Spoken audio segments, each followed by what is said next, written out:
से बोलिए जय श्री हरि। बोलिए सर्वशक्तिमान प्रभु की जय। परम पूजनी दीदी गुरु जी की जय। आप सभी लगातार सत्संग करते हैं।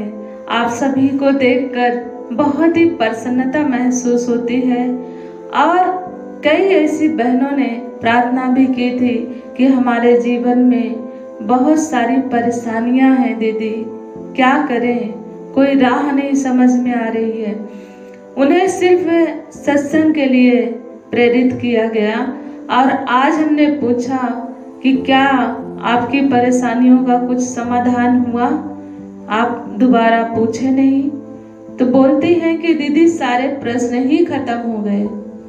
परेशानियां, उलझने जो भी थी हमारे जीवन में वह सारी खत्म हो गई जब से सत्संग कर रही हूँ। खुशी का माहौल है, प्रेम का माहौल है और जहाँ भी काम करती हूँ वहाँ से भी तारीफ हो रही है कि हमारे जीवन में अचानक परिवर्तन कैसे आ गया।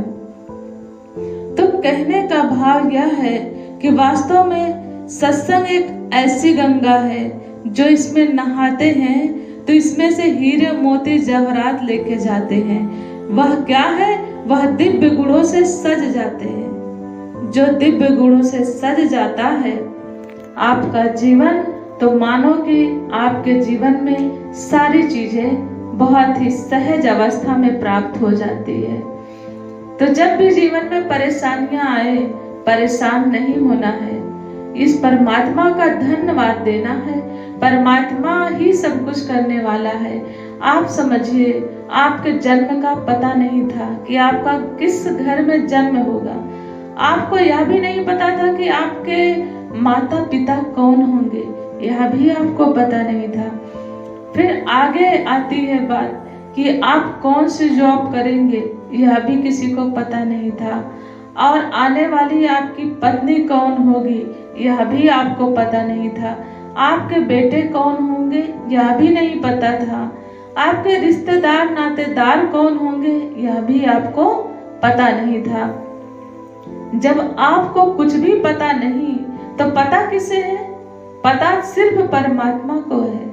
तो जब आप कुछ नहीं जानते, इतने भी हकदार नहीं थे आप जानने के लिए, यह भी नहीं जान पाए कि मेरा जन्म किस घर में होगा और मैं किस माता पिता की संतान हूँगा, या मेरी बीवी कौन होगी, मेरे बच्चे कैसे होंगे, तब आपको किस बात का अभिमान है?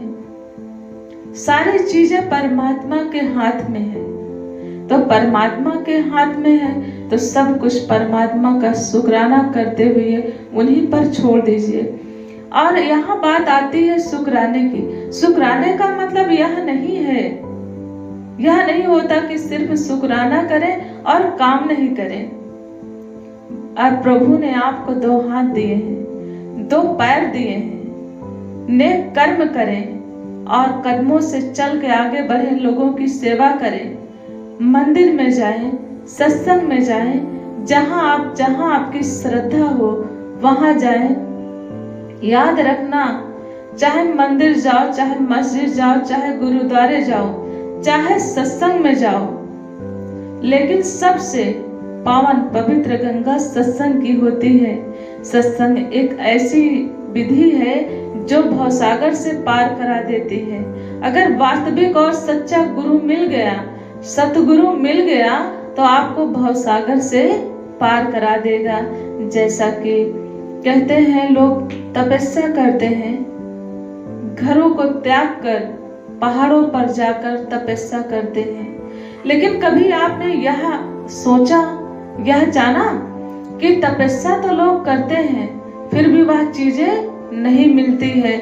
क्या आपने कभी एहसास किया है कि अर्जुन ने कौन सी तपस्या की थी?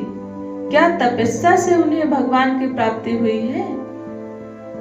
जब भगवान श्री कृष्ण जी ने कुरुक्षेत्र में उन्हें दिव्य दृष्टि दे के इस दिव्य ज्ञान को प्रदान किया था, तो क्या वह तपस्या किए थे? क्या घर को त्याग किए थे? ऐसा नहीं था। एक जरूरत थी वहां पे उनको दिव्य ज्ञान देने की, और वास्तव में आप जानते हैं कि वह तो स्वयं अवतारी पुरुष थे। भगवान श्री कृष्ण जी वह तो चोला बदल के आए थे। वही विष्णु है, वही राम है, वही कृष्ण है। वह तो शरीर बदल के आते हैं। जब यहाँ पे अधर्म होता है, पाप बढ़ जाता है, तब किसी न किसी को अपने रूप का धारण करके इस संसार में आना पड़ता है, इंसान का और संसार का भला करने के लिए।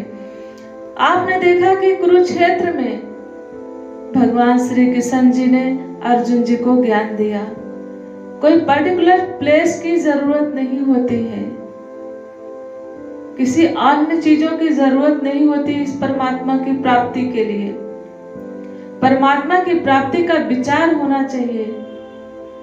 जिस सत्संग में जा रहे हो यह होना चाहिए कि हमारा गुरु कैसा है। अगर सच्चा गुरु मिल गया तो परमात्मा की जानकारी देने में तनिक भी देर नहीं होती है। जैसा कि आपने सुना होगा, जब भगवान श्री राम जी गुरु वशिष्ठ जी के पास जाते हैं, दरवाजा नॉक करते हैं, दरवाजा खटखटाते हैं, तब गुरु वशिष्ठ जी बोलते हैं कि कौन? तो भगवान श्री राम जी कहते हैं कि मैं कौन हूं, यही तो मैं जानने आया हूं। तब गुरु जी ने उनको समझाया कि फूल मसलने में देर हो सकती है, लेकिन परमात्मा को जानने में इतनी भी देर नहीं लगती है। तो वास्तव में अगर सच्चा गुरु मिल गया तो परमात्मा को पाने में तनिक भी देर नहीं लगती है।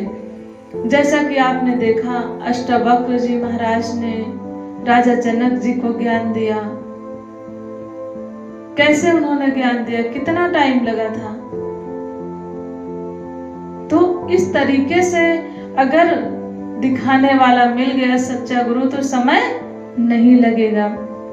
और वैसे भी आप सभी जानते हैं कि जो तन मन धन से सेवा करते हैं सत्संग में, उनके भंडारे स्वयं सर्वशक्तिमान प्रभु भर देते हैं। जैसा कि कहा भी गया है, तन पवित्र सेवा किए, धन पवित्र किए दान, मन पवित्र हरि भजन से इस विधि हो कल्याण। वास्तव में अगर आप कल्याण चाहते हो तो तन पवित्र तभी होगा जब आप सेवा करेंगे।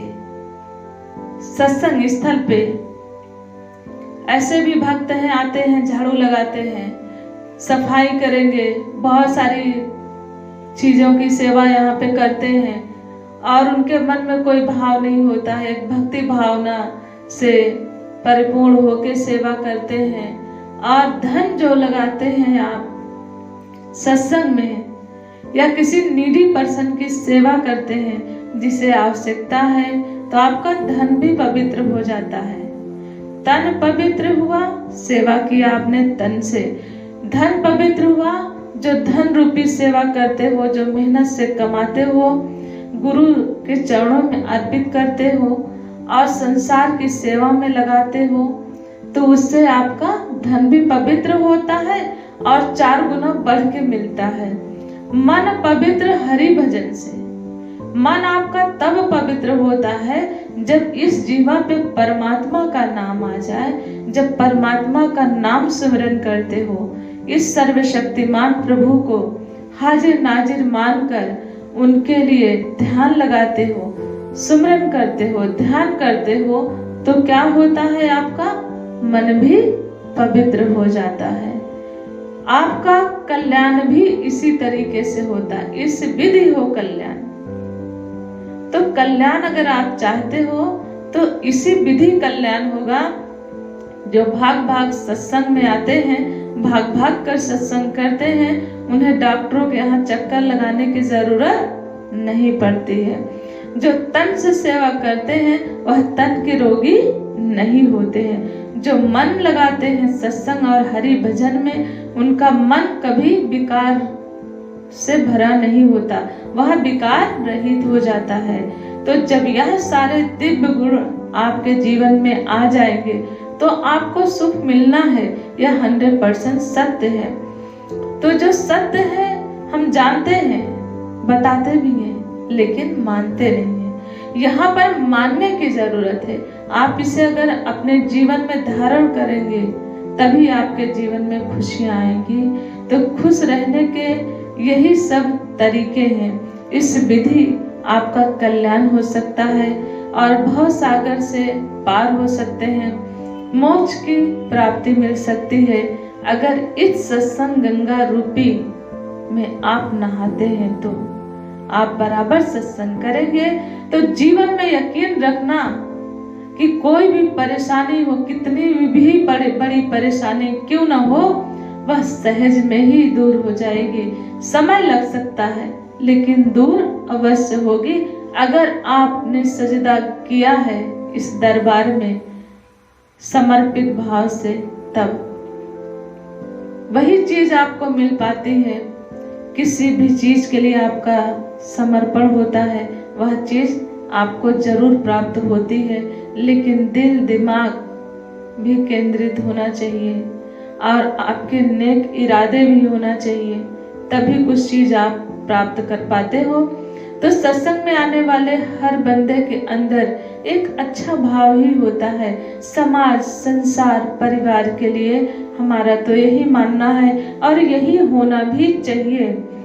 तो आप आते हो, यकीन मानो कि आपकी जो भी मनोकामना है वह अवश्य पूरी होगी, लेकिन मनोकामना एक सद्भाव वाली होनी चाहिए, सभी के भले के लिए होना चाहिए।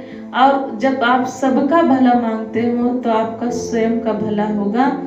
और ऐसी मनोकामना नहीं मांगना कि सामने वाले की मृत्यु हो जाए, मेरा पड़ोसी बीमार हो जाए, किसी का कारोबार अच्छा चल रहा तो उसका कारोबार खत्म हो जाए। अगर ऐसे भाव रख के सत्संग करोगे तो आपको कभी सफलता नहीं मिलेगी।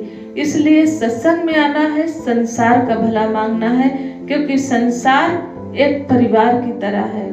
तो आइए इस तरीके से भला मांगते हुए सत्संग में बराबर आते रहें। अपने आप को समर्पित भाव से अगर यहाँ पे इस दरबार में समर्पण आपका रहा तो जीवन में सारी खुशियां मिलेगी। प्रेम से बोलिए जय श्री राम।